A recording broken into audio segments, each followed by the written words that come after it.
Good morning. आज हम phylum Coelenterata, जिसे निडेरिया भी कहा जाता है, की सामान्य लक्षण तथा वर्गीकरण के बारे में पढ़ेंगे। सिलेंटेटा पोरीफेरा के जस्ट बाद में आने वाला फाइलम है। सिलेंटेटा का शाब्दिक अर्थ अगर देखें तो इसके अंदर एक कैविटी पाई जाती है जिसे सिलेंट्रोन या गैस्ट्रोवेस्कुलर कैविटी बोलते हैं, जिसी की वजह से इसको हम सिलेंटेटा समूह या फाइलम सिलेंटेटा नाम रखा गया है। फाइलम निडेरिया इसका अन्य नाम है। निडेरिया का मतलब ये होता है कि इसमें विशेष प्रकार की दंश कोशिकाएं पाई जाती है जिन्हें निडोसाइट्स बोलते हैं। इन दंश कोशिकाओं की उपस्थिति के कारण ही इस संघ का नाम निडेरिया रखा गया है। इसके टिपिकल जो जंतु है उसके अंदर जैसे जेलीफिश है, हाइड्रा है, गोरगोनिया है, इस टाइप के जो जंतु है वो इसके फाइलम निडेरिया के शामिल किए गए हैं। इसमें अगर सिमेट्री देखी जाए तो ये एक बेलनाकार सिमेट्री होती है, जिसमें बेलनाकार आकृति के जंतु होते हैं जिसमें रेडियल सिमेट्री पाई जाती है। और इसके जंतुओं के केंद्रीय भाग में सिलेंट्रोन, जिसे गैस्ट्रोवेस्कुलर कैविटी कहते हैं, जो एक टाइप का अंधथैला होता है, ब्लाइंड शेक होता है, जो माउथ के द्वारा बाहर की ओर खुलता है।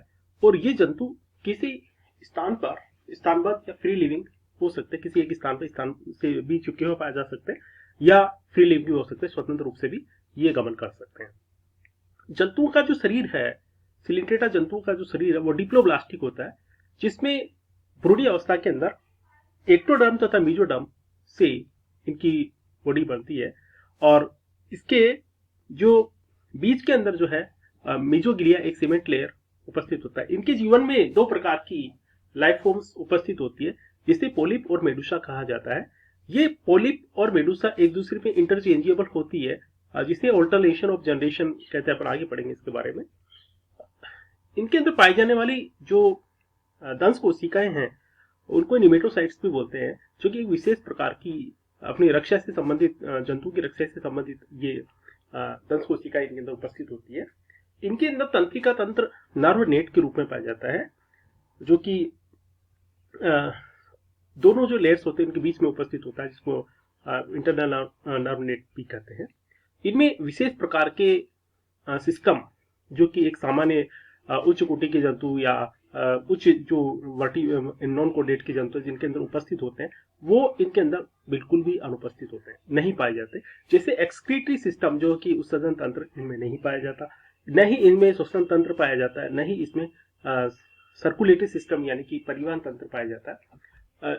यानी कि कॉम्प्लेक्स टाइप का जो लाइफ साइकिल है वो इनके अंदर उपस्थित नहीं होती है। इनके अंदर जो रेस्पिरेटरी जो सिस्टम है वो भी जो ऑक्सीजन तथा कार्बन डाइऑक्साइड का जो आदान प्रदान है वो सामान्य जंतु की बॉडी सरफेस के द्वारा कर लेते हैं, क्योंकि सेल्स जो होती है वो एनवायरमेंट के कांटेक्ट में होती है, तो वाटर के कांटेक्ट में होती है, तो डिफ्यूजन की क्रिया के द्वारा इनके अंदर ऑक्सीजन तथा CO2 का आदान प्रदान हो जाता है। लेकिन एक्सक्रीटरी जो सिस्टम है, उसके एक्सक्रीटरी सिस्टम भी इनके अंदर उपस्थित होता है, क्योंकि नाइट्रोजिनस जो वेस्ट प्रोडक्ट बनते हैं, अमोनिया बनती है विशेष रूप से, जो कि सेल्स के द्वारा, डिफ्यूजन के द्वारा सीधे ही वाटर मीडियम के अंदर रिलीज कर दी जाती है।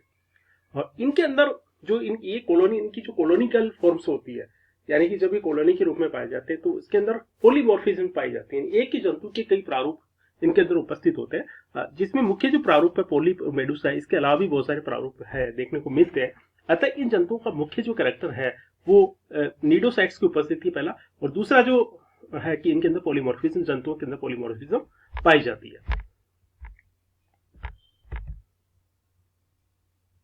जैसे कि अपन बात कर चुके हैं कि इसमें ये डिप्लोब्लास्टिक होते हैं। सबसे बाह्य जो स्तर होता है उसमें एपिडर्मिस होती है, और ये प्रोटेक्शन का है, या म्यूकस का, फ्लैजिला या नेमेटोसाइट्स या फूड कैप्चर, रेस्पिरेशन, एक्सक्रीशन से संबंधित होती है। मीजोग्लिया इनके जस्ट नीचे पाई जाने वाली जो लेयर होती है, जो बॉडी को सपोर्ट करती है, जो एक सीमेंट लेयर होती है जिसके अंदर नर्व जो कोशिकाएं हैं नर्व नेट का निर्माण करती है। और सबसे आंतरिक जो इनके स्तर होती है गैस्ट्रोडर्मिस जिसको अपन बोलते हैं, जिसमें जो ये पाचन से है, एंजाइम्स राउंड से है, फूड के अपटेक से यानी कि भोजन को ग्रहण करने से, रेस्पिरेशन से संबंधित है या उत्सर्जन से संबंधित है। कुल मिलाकर के इनके जो बॉडी जो है उसमें केवल 2 स्तर उपस्थित है, गैस्ट्रोडर्मिस और एक्टोडर्म, और बीच के अंदर मीजोग्लिया। जो मीजोग्लिया कोई एक लेयर नहीं होती है। कुल मिलाकर के ये डिप्लोब्लास्टिक एनिमल्स ही होते हैं। इनमें जो नेमेटोसाइट्स पाई जाती है वो विशेष प्रकार की दंश कोशिकाएं होती है जो कि रक्षा के लिए इनके अंदर होती है, और इनसे एक जो टॉक्सिक सब्सटेंस जो निकलता है वो टॉक्सिक सब्सटेंस वीनम प्रकार का जो होता है वो अलग अलग जो है प्रभाव उत्पन्न करता है। जैसे न्यूरोटॉक्सिक तो नर्व सेल्स जो होस्ट जो होती है या जो शिकार होता है उसके नर्व जो सेल्स है उसको इफेक्ट करेगा। मायोटॉक्सिक है तो उसकी मसल्स को इफेक्ट करेगा। हिमेटॉक्सिक है तो उसके आरबीसी को डिस्ट्रॉय करेगा, बड़े जंतुओं के अंदर आरबीसी को डिस्ट्रॉय कर सकता है। नेक्रोटॉक्सिक है तो डाइजेस्टिव सिस्टम है इसको डिस्टर्ब कर सकता है। इस प्रकार इसके अंदर 30 टाइप के वीनम्स रिपोर्टेड किए गए हैं। स्पोरोसिस्ट है जो कि एक अडेसिव ऑर्गेनेल्स के रूप में इनके अंदर काम में आती है। जैसे ये एक दंश कोशिका है जिसका कि डिस्चार्ज होने की जो प्रक्रिया उसको समझाया गया है। इनके अंदर स्केलेटन जो है वो कोई इनमें आंतरिक तथा बाह्य कंकाल इनके अंदर उपस्थित होता है। इनके अंदर जो हाइड्रोस्टेटिक टाइप का स्केलेटन पाया जाता है कि जो सिलेंड्रोन जो है गैस्ट्रोवेस्कुलर कैविटी है उसके अंदर जो फ्लूइड फील्ड जो स्पेस है उसके अंदर पानी जो भरा हुआ होता है या जो अन्य जो पानी की वजह से जो ये टर्जिट होती है, और हाइड्रोस्टेटिक स्केलेटन इनके अंदर पाया जाता है जो कि जल किसी लिक्विड या द्रव के द्वारा बनाया जाता है। मसल्स ऑपरेट, ठीक है। और इसमें हार्ड स्कैन जो अन्य जंतु जो है जिनके अंदर जो कोरल वगैरह जो है बाह्य कंकाल के रूप में कोरल वगैरह बनते हैं, इसमें जो रिप्रोडक्शन है वो सेक्सुअल और एसेक्सुअल दोनों प्रकार से होता है। सेक्सुअल तथा एसेक्सुअल रिप्रोडक्शन एक इंटरचेंजेबल होते हैं, जिससे मेटाजेनेसिस बोलते हैं, जिससे इसी को अपन क्या बोलते हैं अल्टरनेशन ऑफ जनरेशन बोलते हैं। जिसमें कि इसकी जो पॉलीमॉर्फिक फॉर्म्स है जो पोलिप और मेडुसा है एक दूसरे में इंटरचेंजेबल बोलते हैं। पोलिप जो है वो इसकी एसेक्सुअल स्टेज है और मेडुसा जो है उसकी सेक्सुअल स्टेज है। जिसके अंदर आप देख सकते हैं कि जो ये मेडुसा है वो इसकी सेक्सुअल स्टेज है, जिसके द्वारा एग्स यानी कि गैमेट्स बनाए जाते हैं। गैमेट्स फ्यूज होने के बाद में जाइगोट बनाते हैं। जाइगोट अल्टीमेटली प्लेनुला लार्वा के अंदर कन्वर्ट हो जाता है, और ये प्लेनुला लार्वा किसी ठोस सतह से चिपक करके एक पोलिप संरचना में बदल जाता है जो कि एसेक्सुअल स्टेज होती है। फिर ये एसेक्सुअल स्टेज पुनः जो रिप्रोडक्टिव ऑर्गेन्स उनको डेवलप करती है और मेडुसा बनाती है, और ये पूरा इनकी जो लाइफ साइकिल है वो चलती है। तो इस प्रकार इनके अंदर जो अल्टरनेशन ऑफ जनरेशन स्पष्ट रूप से देखी जा सकती है। इनके अंदर जो है हाइड्रोजोआ है, 3 क्लासेस इसकी अपन ने बनाई है, हाइड्रोजोआ, एंथोजोआ और साइफोजोआ। हाइड्रोजोआ, एंथोजोआ और साइफोजोआ। तो इसमें जो पहली क्लास है जिसको अपन हाइड्रोजोआ के नाम से जानते हैं, ये जो है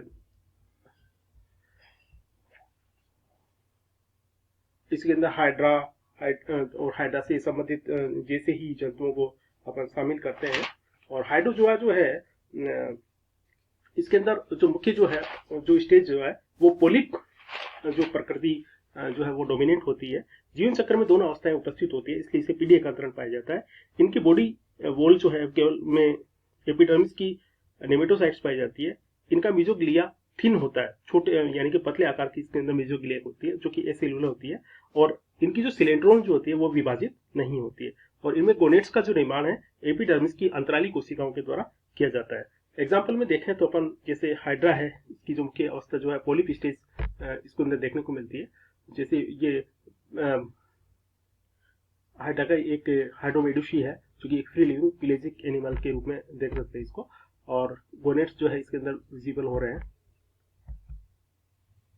और इसका मुख्य जो जंतु है प्रतिनिधि जंतु जैसे हाइड्रा जो कि स्तनबद्ध और फ्री लिविंग दोनों ही रूप में पाया जाता है, जिसके अंदर बडिंग के द्वारा जन्म करता दिखा गया है। और हाइड्रा के अंदर बडिंग के बारे में है। ओबेलिया इसी क्लास का जो जंतु है जिसे अपन सीफर या सीफर भी बोलते हैं। और वेलेला जिसे विंड सेलर इसका सामान्य नाम है, फायर कोरल्स जो होते हैं, जो कि ये भी हाइड्रोजोआ के ही जंतु होते हैं। फाइसीलिया है अफ्रीका का पुर्तगाल का लड़ाकू योद्धा, इसका सामान्य नाम है, मैन वॉर। सेकंड जो क्लास है इसकी है साइफोजोआ, और ये टेट्रामेरस यानी कि इसके अंदर 4 जोड़ी जो होते हैं, और ये गेस्ट्रोवेस्कुलर कैविटी जो होती है, गेस्ट्रो पाउचेस के रूप के अंदर इसके अंदर विभाजित होती है। इसकी मुख्य जो अवस्था होती है वो मेडुसा अधिक विकसित होती है, जबकि पोलिप जो होता है कम विकसित होता है। मीजोग्लिया इसकी थिक तथा जेली लाइक सेलुलर होती है। इसमें सिलेंड्रोन पटों में विभाजित होती है। इनकी मेडुसा में वीनम एब्सेंट होता है। इसमें 8 बैलेंसिंग टेंटिकल्स के नीचे 8 बैलेंसिंग जो संरचनाएं पाई जाती है, रेफेलिया जिनको अपन बोलते हैं, वो उपस्थित होती है। गेस्ट्रोडर्मिस अंतराली कोशिकाओं के अंदर उपस्थित होती है। इन जंतुओं को सामान्यतः जेली फिश कहा जाता है, जिसमें ऑरेलिया है, राइजोस्ट्यूमिया, साइनिया है, हेलिक्लेटिस है। ये इसके कुछ एग्जांपल्स है देखने के लिए, जैसे कैसीपिया है या क्राई ऑरेलिया है, मून जेली इसको अपन बोलते हैं, लीजिया है। जो अंतिम जो क्लास है वो इसकी है एंथोजोआ। इस क्लास के जंतु केवल समुद्री जलीय होते हैं और इनमें केवल पोलिप स्टेज उपस्थित होती है। इनकी मीजोग्लिया जो होती है वो थिन व सेल्यूलर होती है। इसमें नेमेटोब्लास्ट दोनों स्तरों के अंदर उपस्थित होती है। सिलेंड्रोन पटों के द्वारा विभाजित होती है। गोनेट्स के निर्माण में अंदर गेस्ट्रोडर्मिस की जो अंतराली कोशिका है इनके द्वारा गोनेट्स का निर्माण होता है, और इनमें जो इनका आंतरिक जो बाह्य कंकाल है मूंगा के रूप में उपस्थित होता है। जैसे इस टाइप के जो एक जगह इकट्ठे करके मूंगा चट्टाने इनसे बनती है। ये एग्जांपल्स है। क्लोन फिश है, सी पेन जो समुद्री पंखा जिसको अपन बोलते हैं, समुद्री पंख, वो भी एंथोजोआ का ही सदस्य है। सी पेन समुद्री कलम